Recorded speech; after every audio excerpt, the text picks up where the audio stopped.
Here, Ben Shapiro calls Trump out for not even knowing what a trade deficit is. Genuinely, Trump does not know what a trade deficit is. And finally, Ben Shapiro is saying that out loud. All right, as I'm sure you know, markets are getting crushed today solely due to Donald Trump. Not only domestic markets, but global markets are sliding after our president's absolutely incoherent trade policies were announced yesterday. Now, today, he's been rather silent. He's retweeted or retruthed a few things, but now he just took one question from a reporter at the White House, said he thinks the market will be okay, then hopped in a helicopter to begin his vacation golfing in Florida. While all of the people around him have their 401ks sliding, he's going to be immune. Now let's check this out, and then I want to break down what MAGA hosts are saying after. You guys will enjoy this. The markets today are way down, the worst day in years because of the tariffs. So how's it going?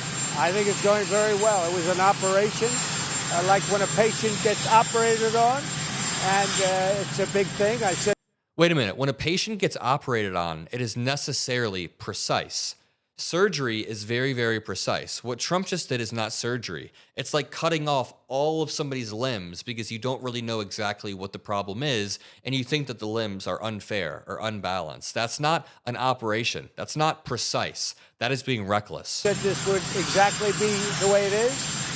We have $6 or $7 trillion coming into our country, and we've never seen anything like it.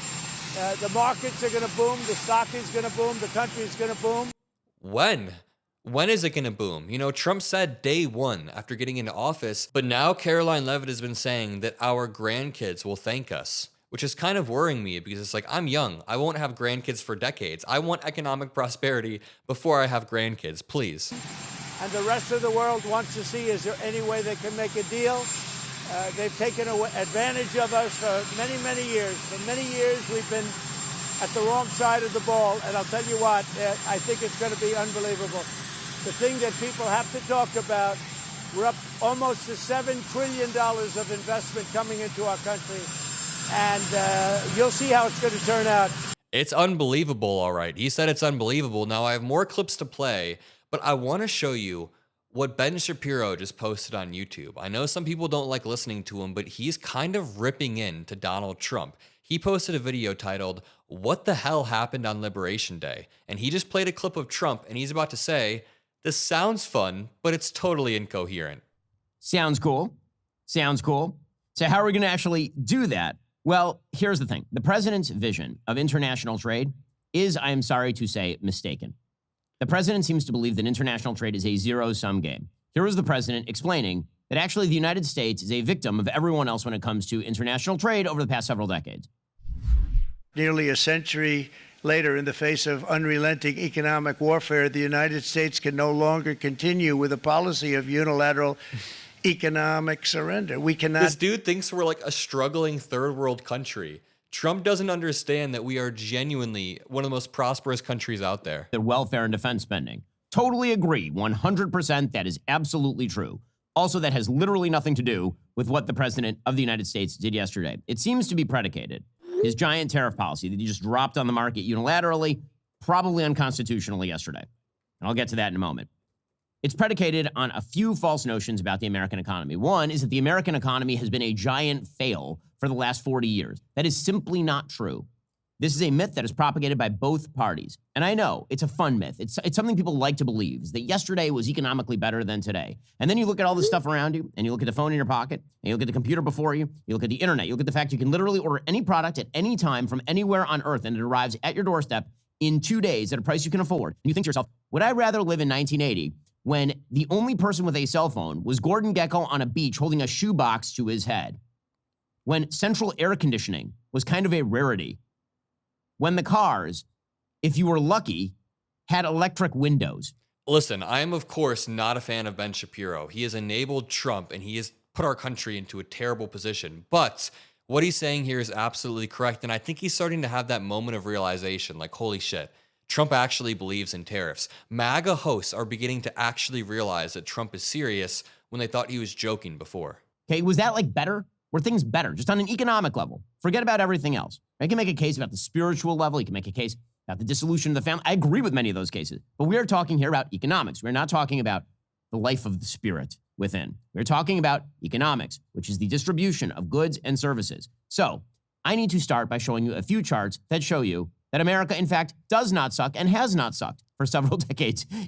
Trump basically gets kind of fact-checked right here. He kind of gets blown the hell out. And of course, I'm not saying this because I like Ben Shapiro. I'm just saying this because what Ben Shapiro is saying here is economics 101. When he's saying that America has benefited from decades of global trade and it's all interconnected and it's not a zero-sum game, I've been saying this in all these videos, that it's mutually beneficial in every single way. Economically, because this is a myth that all politicians like to tell. Hey, number one, there is this notion that American deindustrialization has been happening. That America has been hollowed out by deindustrialization, that we are not actually manufacturing anymore in this country. That is not true. Here's what— Okay, sorry, that's enough of Ben Shapiro's voice, but the point is, even MAGA hosts are beginning to call Trump out on his BS, and it's amazing to see that. The right-wing propaganda machine is cracking. I mean, there are reports that the Daily Wire is going under. I'm going to make a video about that later. Wait for my Daily Wire right-wing video later because it's going to be good. I'm going to make a little video exposing what's happening to the Daily Wire. But on top of that, the tariffs are currently crushing Americans across the country. Not only that, but people across the globe will feel it. Even countries that aren't involved will feel it when we had a pretty solid setup before. The setup that we currently have, or I guess the setup that we had about a month ago, was so beneficial to the United States in so many ways. And yes, we do have leverage that we can exert over other countries, but you can do that without causing a trade war and, again, cutting off all of your limbs, which is absolutely absurd. Trump is opting for the most radical, aggressive strategy, and what does it tell you? Genuinely, what does it tell you when even Ben Shapiro devotes a whole episode saying, what the hell happened on Liberation Day? I mean, I want to skip ahead a bit because he continues to cook Trump. Which is the American economy sucks, and it's because everybody is cheating us. Now, one of the things that President Trump is predicating his tariff war upon is the idea that trade deficits are inherently bad. A trade deficit is where we import more stuff than we export in terms of value. Okay, here Ben Shapiro calls Trump out for not even knowing what a trade deficit is. Genuinely, Trump does not know what a trade deficit is, and finally, Ben Shapiro is saying that out loud. Now, as I've pointed out before, you have a trade deficit with literally every business that you do business with unless they are buying your product. So I have a trade deficit with my local Publix, a large trade deficit. They have bought pretty much nothing from me, and I've bought tens of thousands of dollars over the years from my local Publix. Clearly, they are screwing me. Or maybe they're not, because I'm getting value for my dollar in the form of food and supplies. Or maybe I should go over to my Publix and just beat the living out of the general manager. I don't know. One of those two things. According to Trump's insane logic, see, he's laughing at Trump right there. He's making fun of Trump. The reason I'm laughing is because he's pointing out Trump's absurd logic and lack of understanding of what a trade deficit even is. Trade deficits they're an accounting procedure. Trade deficits. You label something in export and you label something in import. But trade itself is about mutual benefit, or you wouldn't do the trade in a voluntary system. So the idea that every trade deficit, someone is getting screwed, is a zero-sum view of how economies work, and it's not true. And honestly, that just stems from Trump's transactional worldview. Very deep down, Trump views everything as so transactional. And honestly, that just stems from Trump's transactional worldview. Deep down, he views all interactions as transactional, and it flows all the way up to his global relations. When he talks to any world leader, he views it as entirely transactional, and that's why he thinks the US is being ripped off. I'll leave it at that. Make sure you drop a like, subscribe. I'll see you in the next video.